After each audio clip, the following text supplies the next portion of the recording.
There we go. Now that was a little jam with VCV Rack. We had drums and just a little arpeggiated bass sound. And let's take a look at what all this does here. So let's get into that. Alright, so let's take a little look at this patch. We have drums, sequence drums, and then we have an arpeggiated bass sound. And I've mapped a few parameters so I could make that little jam. And what I've mapped is what we can see here.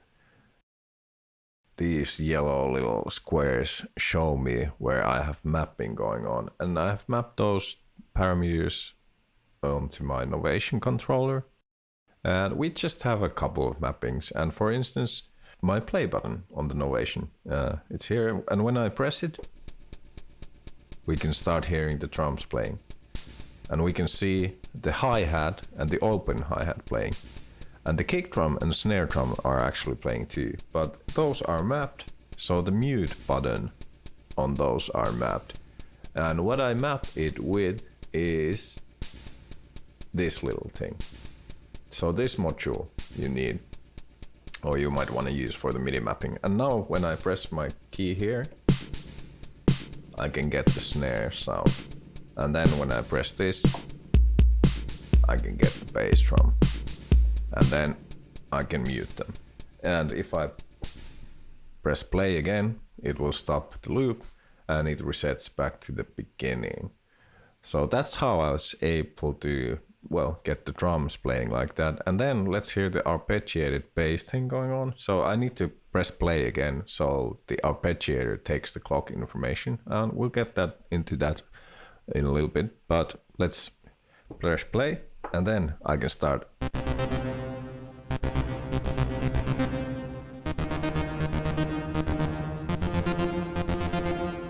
So what I have mapped in this potentiometer, so we can see the ADSR, so attack, decay, sustain, release. Here, on this module over here, we can see the release. So that changes. And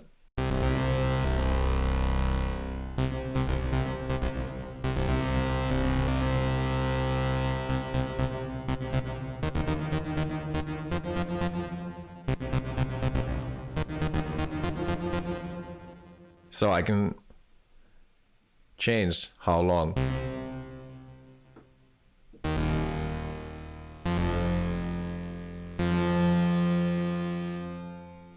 the note rings out.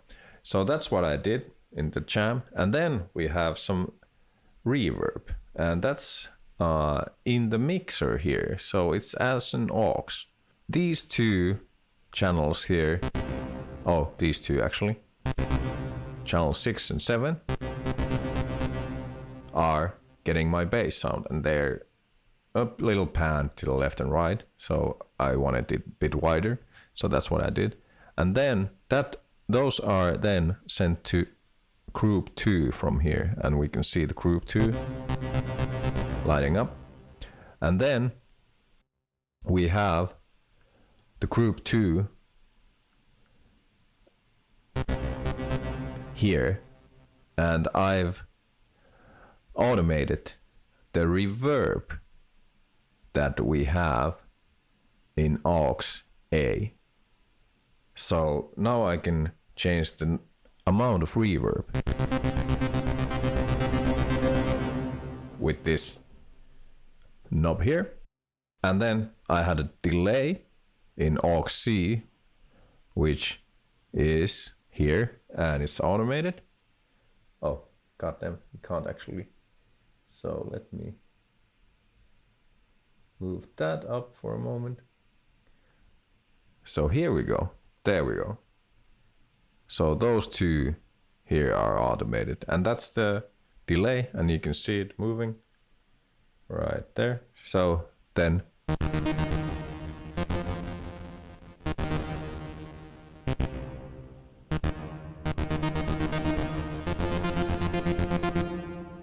so I can automate that. And that's the sense aux sends to this mixer, and this is a mind meld mixer and aux expander, and they have a bigger version of this mixer. I find it really useful when I do jam with this and have drums, bass, leads. You can do so much with this, and I also always want to have a little bit of effects that I can then, and as we can see here, you have your channels, so we can adjust the send levels from here. So now we have the snare there playing, so let's take the mute off.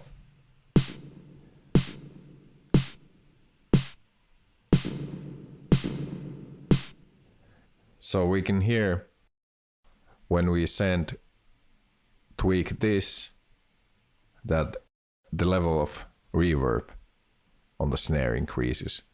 And the reverb is going to aux 1, chorus is on aux 2, and delay is on aux C. And they're all color coded so you can see them.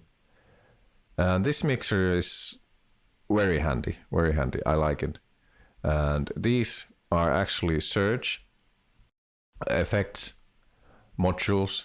Surge is also a virtual synth you can use, I think, as standalone and as a plugin.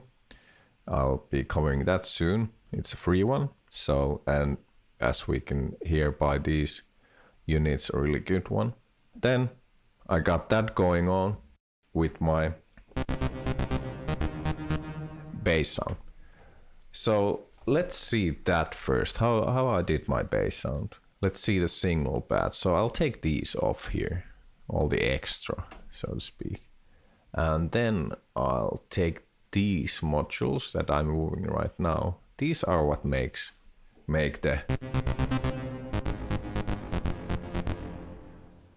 this sound. So what I did, I have 2 oscillators, then it's arpeggiated, as we can hear. So I press one note on my keyboard,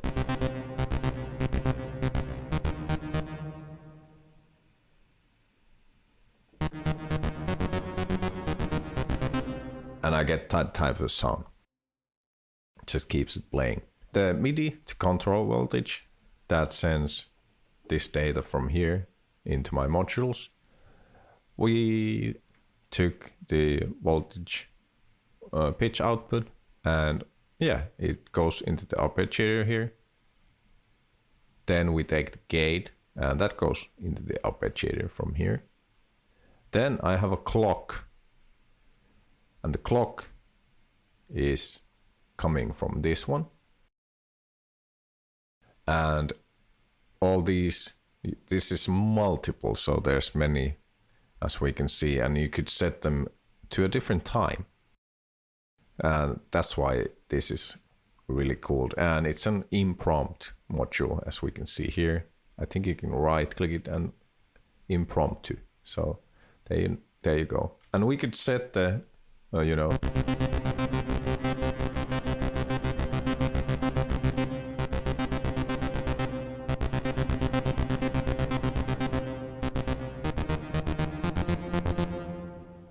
and we can see here clock 2 is going into our arpeggiator, which controls the oscillators we have for the bass sound. So if we would like, we could do this also.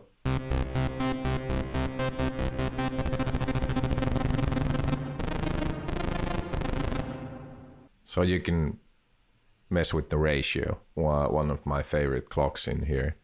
So, and then of course the output,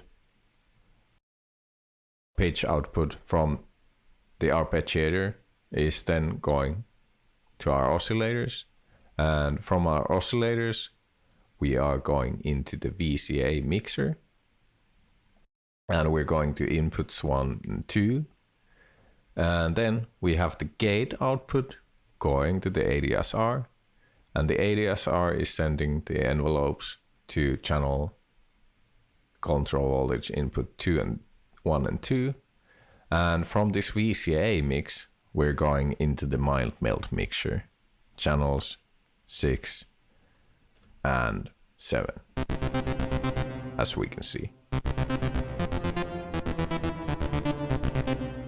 And you can mess with, you can do stuff with this, as we can see. This arpeggiator is pretty simple, really nice.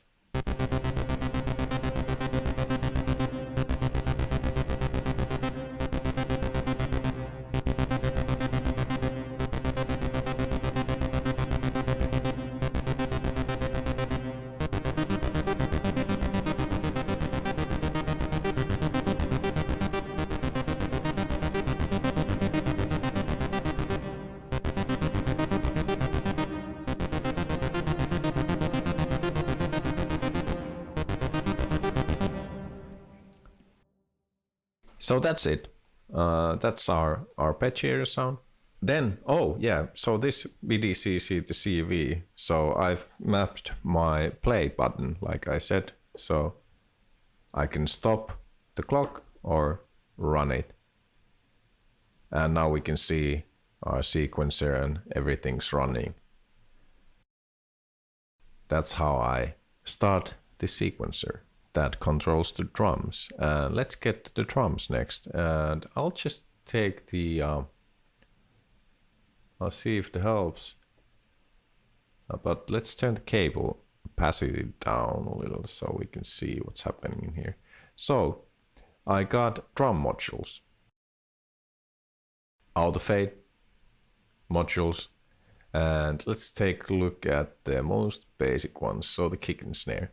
So again, the clock 1 from the clocked is sent to the clock of the sequencer, and the sequencer is count modula.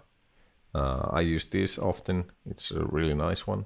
And then kick drum I have on the first lane here, and you just click where you want the kick to kick in.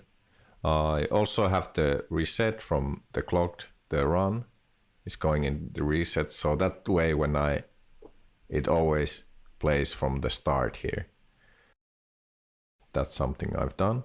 And then the kick drum. So this is sending the trigger to our drum module right here. And then the output is just going actually into this EQ here, because I wanted to shape the sound a little bit. And the EQ's output is then going in to our mixer's input. And we could just take it straight into here as well, like that. And then, but I wanted to mess with the sound a little bit. So there we go. That's our bass drum there, sequenced. And the routing really is that simple. And as we can see, of course, then the main outputs of this module are going into the module that's sending the audio to our interface playback device. So you can start making your drums. It really is this simple, you know. You just pick a sequencer, drum modules. You might want to have a mixer, I think so. And then send the mixer to your audio output module. And then I have a snare here, and these are nice. You have different sounds. You can, let's hear the kick and snare.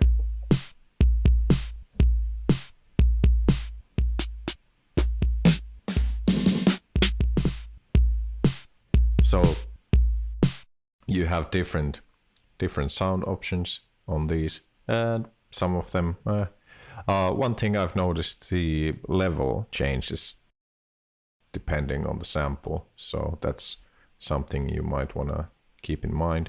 It might be an idea to have a limiter on here in the mixer or something, just in case one of these samples plays too loudly. But yeah, and then you just do the same thing with other modules. As we can hear, I've sequenced my snares on there.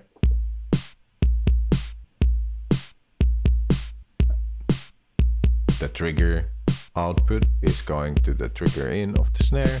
The output of the snare is going onto our mixer channel 2. Then the clock is running, it sends the information, and then we have sound here. So that's how you can get drum tracks going onto your jams, at least one way, and the way I do it. And then there are really complex sequencers, and I think some of them have, I'm not sure about this one, but you can have ones that actually you can change the program, or let's say the page of the sequencer or whatever, so you can have different sequences and you can control them then and change the drum pattern also. Then you just gotta again map it to your MIDI controller, so you can change it with a press of button or something. And yeah, I think that should explain, hopefully at least, a little about what I'm doing here. If you have any questions about what the hell is going on here and what I'm doing and why, do ask. Put a comment below and let me know if something's bugging you or if you have something on your mind. So I'll try and answer, and I might make a better video about this stuff. But yeah, more when I get around to it and play this with this thing a little bit. If you have any suggestions, let me know. All right, have fun. Bye.